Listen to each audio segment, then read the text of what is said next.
Nos vamos para ASEMI, el gremio de las EPS. Nos atiende a esta hora su directora Ana María Vesga. Doctora Vesga, buenos días. Buenos días, Julio, para usted y todos los oyentes.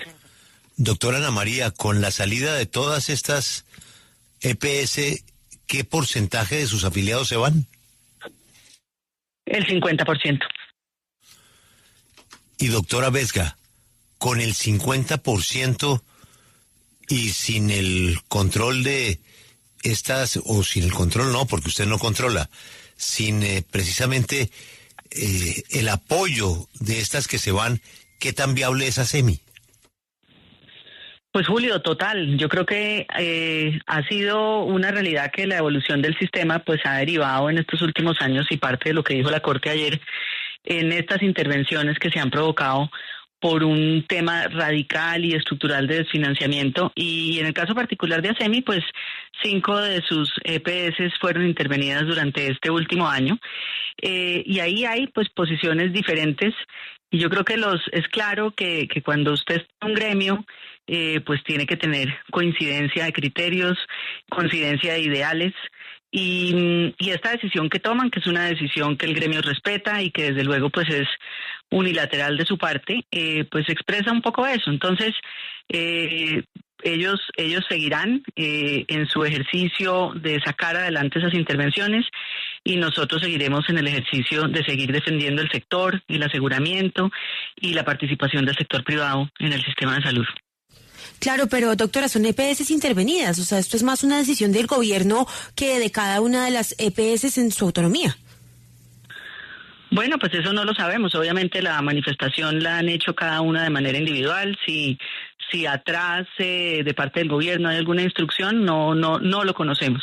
Pero lo importante es, repito, que el gremio mantenga lo que ha hecho durante 30 años, que es defender el sistema, defender el aseguramiento y bueno, ver cómo pasamos este tiempo que nos queda.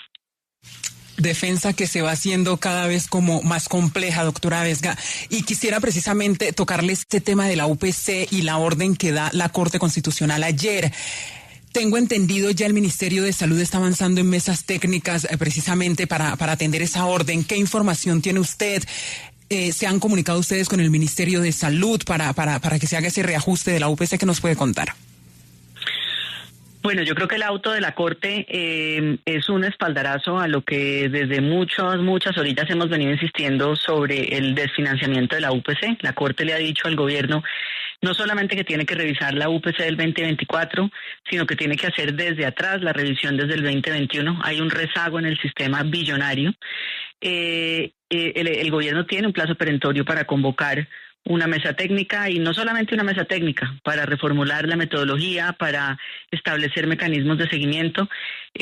Nosotros no sabemos, ni nosotros como gremio, ni las EPS agremiadas hemos sido convocados a esos ejercicios aún de mesa técnica, pues este fallo se conoció ayer, pero esperamos que suceda en los próximos días. Entonces, yo creo que es por el contrario, muy importante para el sistema, muy importante para los pacientes. Esta ha sido una de las principales defensas de ASEMI, por lo cual pues estamos muy satisfechos. Sí, doctora Vesga, a propósito de ese tema, el presidente Gustavo Petro reaccionó diciendo que lo ordenado por la Corte Constitucional implica que las EPS lleguen información completa de sus operaciones desde el año 2021, y era un argumento que también daba el ministro justamente cuando esto se criticó, es decir, ellos culpaban a las EPS y ahora el presidente dice que la Corte les da la razón. ¿Usted cómo lee eso? Son lecturas. Evidentemente lo que está diciendo la Corte es precisamente que el Ministerio no probó que los ejercicios se hayan hecho, los ejercicios de información o de análisis de la información se hayan hecho con calidad y suficiencia, que tampoco probó que la UPC que se decretó estuviera ajustada a lo que requería el sistema. Y lo que sí está claro para la Corte es que esa inacción de parte del gobierno ha derivado en unos incumplimientos de financiación con el aseguramiento, con las EPS, con el sistema, que ha derivado en las intervenciones, en la mala situación en general del sistema, y le obliga que haga el ajuste y le dice, siéntense, revisen, y tienen que estar de acuerdo en eso, tienen que pagar y reconocer a las EPS por ese rezago y a partir de ahí asegurarse que en adelante el sistema esté bien financiado.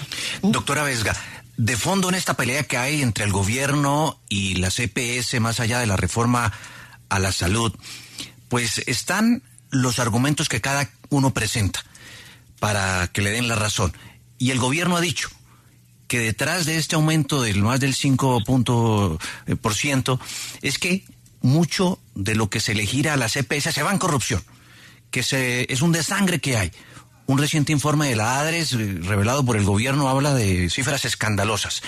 Mientras, por el otro lado, otros actores del sistema dicen que se debía subir más del 16% a la UPS y demás. Al final, incluso la Contraloría le da la razón al gobierno en parte de ese desangre. Al final es... ¿Cuál es el punto medio de eso? ¿Qué tanto hay de corrupción en lo que denuncia el gobierno y qué tanto hay de la necesidad de subirle y cuánto sería ese incremento visto todo esto? Bueno, son varias preguntas las que usted me hace. Yo le diría ahí lo siguiente. Primero, si usted lee lo que ha dicho la Corte ayer, precisamente en uno de sus argumentos está esa respuesta del ministerio. Dice, usted ministerio ha sostenido que no es posible incrementar más la UPC y que los recursos son suficientes y si no están alcanzando es por razón de corrupción entre las entidades promotoras de salud. Le dice también la Corte, eso no está aprobado. Lo que es cierto es que se han iniciado una serie de actuaciones fiscales de parte de la Contraloría. Las hemos visto además en los últimos año y medio, 2 años, con unos titulares muy grandes y con unas cifras muy grandes que al final ninguna se parece a la otra y que no han concluido con responsabilidad fiscal para las EPS y que tampoco están en manos de la Fiscalía, salvo unos casos pues contados con la mano y muy viejos. Entonces la Corte le dice, usted me dice que ese es el argumento, no es posible, el desfinanciamiento del sistema es muy grande para que usted me diga que la razón principal de esto es la corrupción. Yo creo que lo importante acá, y finalmente es lo que nosotros recogemos del auto de la Corte, más allá de quien tenga la razón, es que lo que sí está diciendo el tribunal es importante que esta discusión de la UPC regrese a los escenarios técnicos. Sí. Porque es un cálculo muy sofisticado, es un cálculo muy complejo y ha estado absolutamente politizado, lleno de narrativa y de juicio, que finalmente ha derivado en una afectación enorme para todos los usuarios. Yo quisiera aterrizar esta discusión en el día a día de la gente. Y le quiero preguntar, si le pregunto a esta hora, ¿cómo está el tema de atención de las citas, de entrega de medicinas? ¿Qué nos puede decir? ¿Cómo está la situación hoy? No, hay un deterioro evidente que se está dando en todas las EPS. Hemos visto un incremento de más del 30% en las quejas y los reclamos de los usuarios. Esencialmente, entrega de medicamentos, asignación de citas, interrupción de tratamientos. Eso es una realidad que está afectando a todas las EPS sin distinción. Y ahí debemos decir que no es solamente un tema de las intervenidas ni de las no intervenidas. Realmente el sistema tiene un problema hoy de atención a los ciudadanos que lo estamos viendo en esos reclamos. Hay otro problema muy grande que es el que se está dando en la acumulación de estas grandes carteras entre las aseguradoras, las IPS, clínicas y hospitales y también proveedores de medicamentos, por ejemplo, que tiene un segundo efecto y es cierre, como lo hemos visto, cierre de camas, cierre de servicios, desabastecimiento de medicamentos. La realidad es que el sistema se mantiene a cuentagotas porque obviamente mantiene un giro permanente. No olvidemos que este es un sistema que mueve 100 billones de pesos en el año, es decir, la plata sigue fluyendo pero de manera insuficiente y esa insuficiencia acumulada pues va retrasando obviamente e impidiendo que los usuarios sientan fluidez en la atención de los servicios y calidad en la misma. Entonces, es un asunto sistémico y repito, en buena hora, pues este fallo de la Corte lo que dice es siéntense y hagan las cuentas porque lo que parecería es que el gobierno no sabe cuánto vale el sistema y como no sabe cuánto vale el sistema, pues no está destinando los recursos con suficiencia. Sí, doctora, y compensar sigue siendo igual parte de ASEMI. Yo quiero cambiarle el tema e irme a compensar. ¿Usted puede darle de pronto un parte de tranquilidad a esos usuarios que están en otras ciudades distintas a Bogotá y Cundinamarca, de donde compensar sale del sistema? ¿Quién se encargará de ese traspaso? ¿Qué va a pasar con esos pacientes? Bueno, sí, Compensar desde luego hace parte de ASEMI, quedó en firme el retiro de algunos departamentos producto pues de una conversación directa que tuvieron la EPS con la Superintendencia Nacional de Salud. Esa asignación ya se hizo la semana anterior, se sabe quiénes son las EPS receptoras. Ese es un proceso que normalmente sucede pues con calma, digamos que es un proceso pacífico donde se le informa a los usuarios a qué EPS fueron asignadas. Sabemos que pues mayoritariamente fue asignada una población a Cosalud, EPS que está intervenida, otra población se asignó a Salud Total. Bueno, ahí hay varias EPS receptoras y ese es un proceso que se ha surtido anteriormente sin problema y que debería ser pacífico para los usuarios.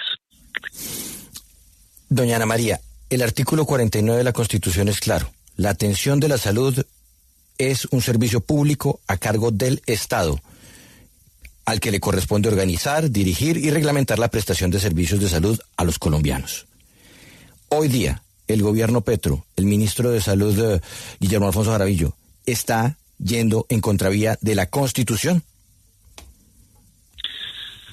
Pues el artículo 49 y el 48 también le hablan precisamente de la responsabilidad del Estado, y uno de los elementos esenciales de la responsabilidad en la prestación es la financiación del sistema.